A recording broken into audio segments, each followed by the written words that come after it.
तो एमएच खान साहब, मायावती को समझ में नहीं आया क्या राहुल गांधी का बयान? वो कहां से बीच में आ गई? क्या मतलब है ये बीच में आने है, कहने का मतलब? ये तो कोई बात नहीं हुई ना रोमाना जी। देखिए, ये चाहे क्या नाम है, कांग्रेस हो और चाहे बीजेपी हो, दोनों एक सिक्के के पहलू हैं। अब तनुज जी बोल रहे थे अभी, देखिए इनके पिताजी पहले वहीं से सांसद थे, अब ये सांसद हो गए, दूसरा दलित कहाँ जाए, दूसरा पिछड़ा पर कहाँ जाए? इन्हीं का खानदान चलेगा क्या? इन्हीं का शासन चलेगा क्या? और राजू का सर एक सेकंड, एमएच खान साहब सुनिए तो। एमएच खान साहब, जब फिर आप ये कहते हैं ना कि तनुज पुनिया जी, हाँ उनके पिता, तो बाकी दलितों का क्या होगा? तो फिर कोटे में कोटा वाला जो सुप्रीम कोर्ट फैसला लेकर आता है सर, उस पर भी फिर रुख साफ कीजिए ना। फिर कोटे में कोटा जो सुप्रीम कोर्ट का फैसला है, कहिए केंद्र सरकार को बिल्कुल उसको लेकर कदम आगे बढ़ा दे। ये भी नहीं कहते ना सर आप? बिल्कुल नहीं कदम, बिल्कुल नहीं कदम बढ़ा दे। मैं तो कह रहा हूँ सुप्रीम कोर्ट के फैसले के बाद फंस गए सर। अभी देखिए, अभी पुनिया जी के पिताजी की बात कर रहे थे, और जब सुप्रीम कोर्ट इसी को लेकर तो कहता है कोटे में कोटा की बात कर लो, वहां चुप्पी सर। गजब सियासत सर, गजब सियासत।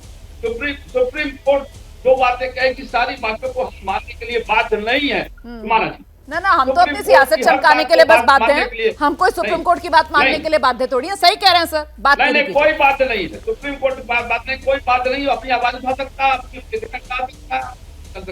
ताबानो केस में क्या हुआ था आप बताइए रोमाना जी, ताबानो केस में क्या हुआ था? अब आरक्षण भूल गए सर, अब आरक्षण भूल गए, अब शाबानो पर बात करेंगे। आरक्षण पर ही बात कर लो ना सर। मैंने आपसे ये पूछा कि आरक्षण को लेकर जो राहुल गांधी ने बयान दिया, क्या वो मायावती को समझ में नहीं आया? क्या गलत कहा राहुल गांधी ने, आप मुझे ये बताइए। आपको हो जाने दीजिए ना। हाँ, सुप्रीम कोर्ट में जब 3 तलाक पर फैसला आया था तो कांग्रेस की सरकार ने पार्लियामेंट में बिल लाकर फेल कर दिया था। कहां माना सुप्रीम कोर्ट का फैसला?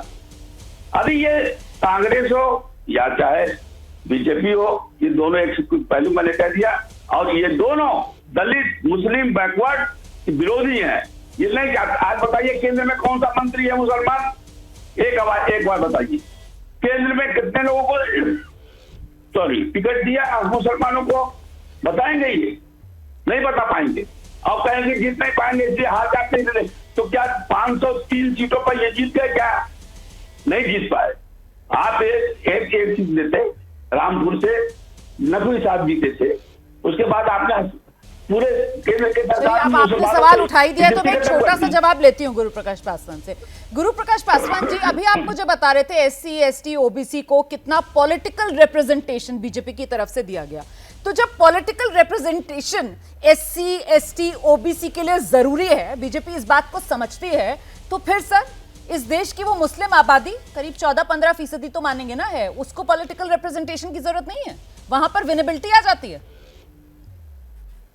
नहीं बिल्कुल नहीं, बिल्कुल जरूरत है रोमाना। हम तो कह रहे हैं, और सिर्फ सदनों में क्यों, विश्वविद्यालय में होनी चाहिए। पहली बार जामिया में एक मुसलमान समाज की महिला वाइस चांसलर कब बनती है रोमाना?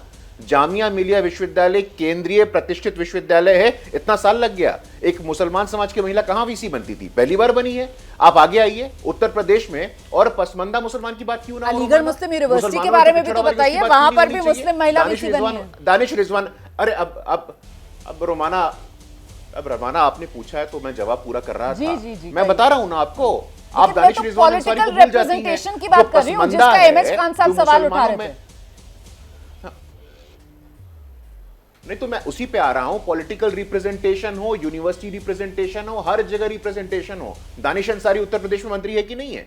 रोमाना इतने साल हो गए, गुलाम अली खटाना का नाम जानती होंगी आप। गुलाम अली खटाना जम्मू कश्मीर से पहली बार राज्यसभा में आए हैं प्रेसिडेंट के नामांकन से। आज से पहले कोई नहीं आया था। आगे आइए ना। उसके अलावा आप देखिए, जब जब भारत में बात होती है तो पसमानदा मुसलमान को पद्मश्री में सम्मान देने की बात हो, पद्म सम्मानों में बात हो, लगातार मुसलमान समाज की महिलाओं को जनधन खाते की बात हो, शौचालय की बात हो, सबसे बड़ा लाभार्थी वर्ग कौन है? चिंता किसने की ट्रिपल तलाक के माध्यम से? ट्रिपल तलाक को खत्म किसने किया? तो हमारे लिए मुसलमान समाज कोई लिप सर्विस नहीं रोमाना, और हमें एमएच खान साहब से या किसी और से किसी प्रकार की प्रमाण पत्र लेने की जरूरत नहीं है। ना तो राहुल गांधी की बात और राजनीति समझ में आ रही है, और अब गुरु प्रकाश पासवान का जवाब सुनकर तो फिर मैं कहूंगी आपको बीजेपी की भी राजनीति नहीं समझ में आ रही है सर।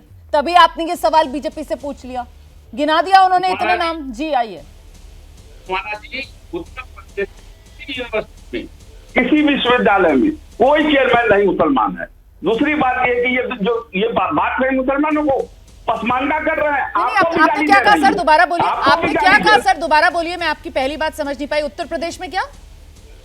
किसी भी यूनिवर्सिटी में कोई वो नहीं है, क्या नाम है, वीसी, कोई वीसी नहीं है। सर अलीगढ़ का है सर, अलीगढ़ मुस्लिम यूनिवर्सिटी। अलीगढ़ ये इनका नहीं है, अलीगढ़ ये नहीं कर सकता। अलीगढ़ में कभी कोई हिंदू नहीं बनता।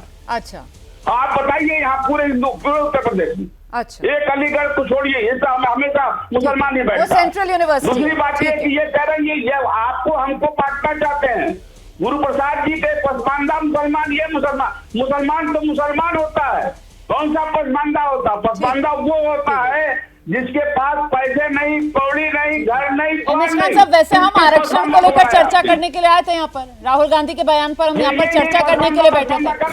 अब आप जो है, पहले आप पुनिया जी और पुनिया जी के पापा से आप सीधे कोटे में कोटा पर मैंने सवाल पूछ लिया, तो उससे बैक ट्रैक करके आपने डिबेट को डिरेल कर दिया। आप दोबारा से सर डिबेट पर आ जाए अपनी। जैसे ही घड़ी का काटा दोपहर 2:30 पे आए, बबीता जी का दिल सास बहू साजिश के लिए मचल जाए। और ये है इनकी बहू, पूरे दिन ऑफिस की टेंशन हो जाए गॉन जब ये करें अपना फेवरेट शो फ्री टाइम पे ऑन।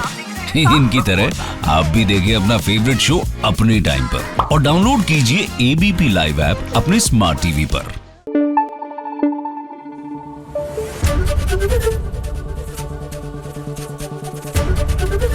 एबीपी न्यूज आपको रखे आगे।